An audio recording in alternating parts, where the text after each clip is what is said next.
Deus seja louvado. Então, amados irmãos, apreciadores da Palavra de Deus, inscritos no canal Geraldo Carolina da Silva e afins.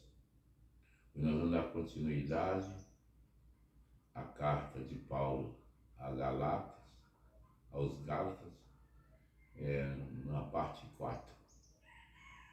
Lemos com a ajuda de Deus e com a ajuda do Espírito Santo.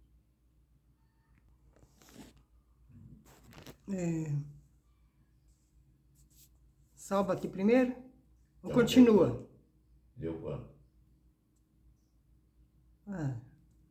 Eu pus pausa aqui. Como é que foi? Como é que vai ser? Então tira a pausa. Ai, meu Deus, tá gravando.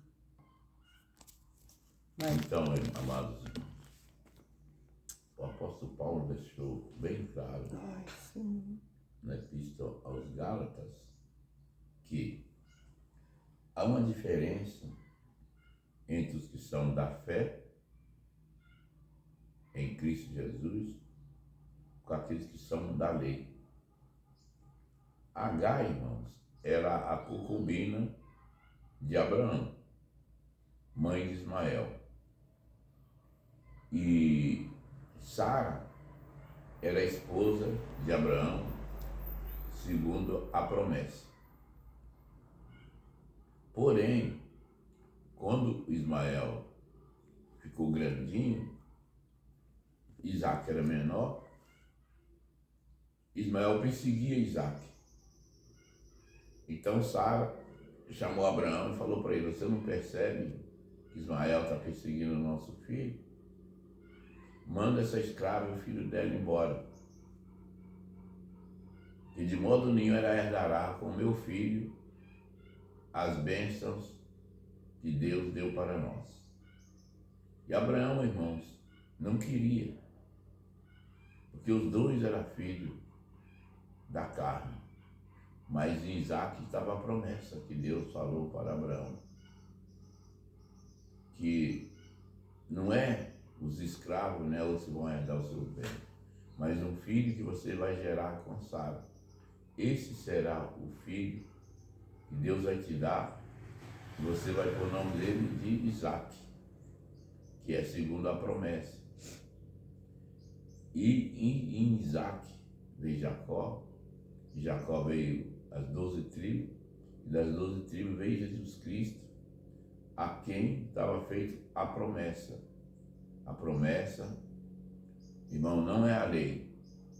A promessa é um concerto que Deus tinha feito com Abraão no passado, né?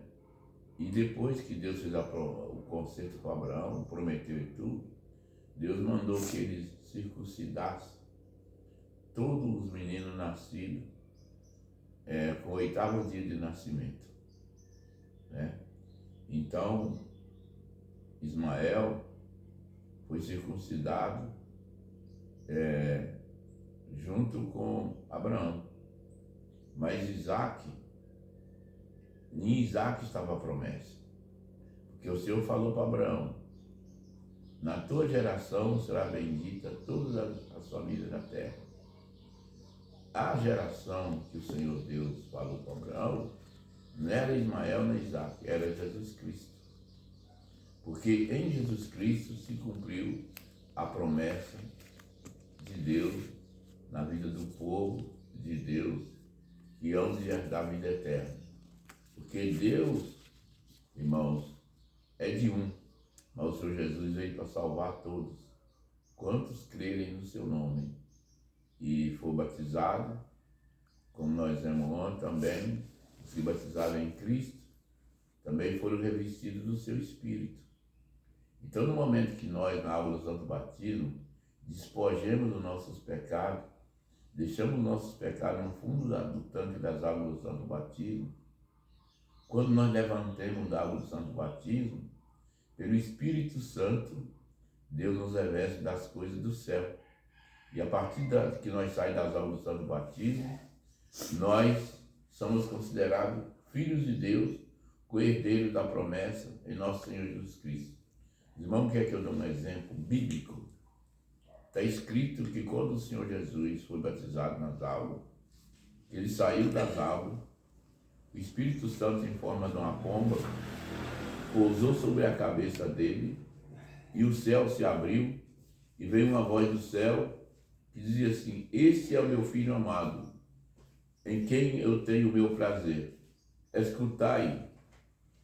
Então, irmão, quando nós nascemos das águas do Santo Batismo, nós deixamos tudo aquilo que nós tínhamos feito anterior, sepultado, morto, lá no fundo das águas do Santo Batismo.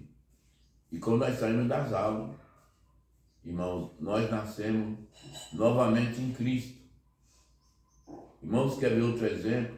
Bem claro, quando Nicodemos foi ter com o Senhor Jesus à noite, Nicodemos falou para o Senhor Jesus assim: eu vejo que tu vem da parte de Deus, porque ninguém pode fazer os sinais que tu faz se Deus não for com ele, Deus não estiver na vida dele. O Senhor Jesus, porém, disse assim: porém eu te digo, Nicodemos, se não nascer de novo, não pode entrar no reino do céu. E Nicodemos questionou o Senhor Jesus: como eu, sendo um varão de mais de 40 anos, eu vou poder nascer de novo? Mas aí o Senhor Jesus falou para ele: Nicodemos, tu é príncipe em Israel e tu não entende dessas coisas? Aqueles que nascem da carne, nascem na carne. E aquele que nasce no Espírito, nasce no Espírito. O importante é tu nascer de novo. Tu tem que nascer da água e do Espírito. Quer dizer, irmão, tem que nascer na água, passar pelas águas do Santo Batismo, e depois, irmão, quando você passa nas águas do Santo Batismo, o Espírito Santo, como foi com o Senhor Jesus, quando você sair das águas, os dons de Deus cairão sobre você, na tua alma, e você será cheio do Espírito Santo, conforme aconteceu com o apóstolo Paulo também. Quando Ananias batizou o apóstolo Paulo, está escrito que o apóstolo Paulo foi batizado, foi cheio do Espírito Santo.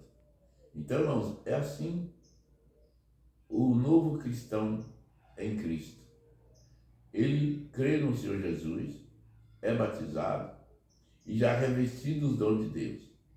Ele, quando ele sai das águas, Deus já dá o dom dele para falar das coisas de Deus, o dom da oração, o dom de compreender as Escrituras e de entender a vontade de Deus.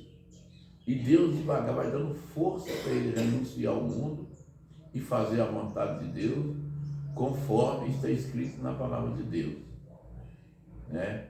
E diz assim na palavra de Deus: aquele que perseverar até o fim, esse será salvo.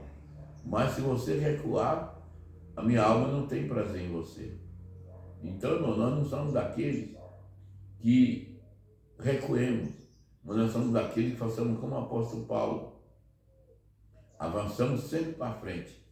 Andamos sempre, irmão, no caminho que se chama nosso Senhor Jesus Cristo. Porque ele mesmo diz: aquele que anda em mim, de modo nenhum andará nas trevas. Então nós temos que deixar as trevas desse mundo, as coisas pobres e fracas desta vida, para nascer uma nova criatura em nosso Senhor Jesus Cristo e andar segundo a palavra de Deus. Porque, irmãos, a comparação que o apóstolo Paulo fez ali de Agar e de Sara, ela é válida.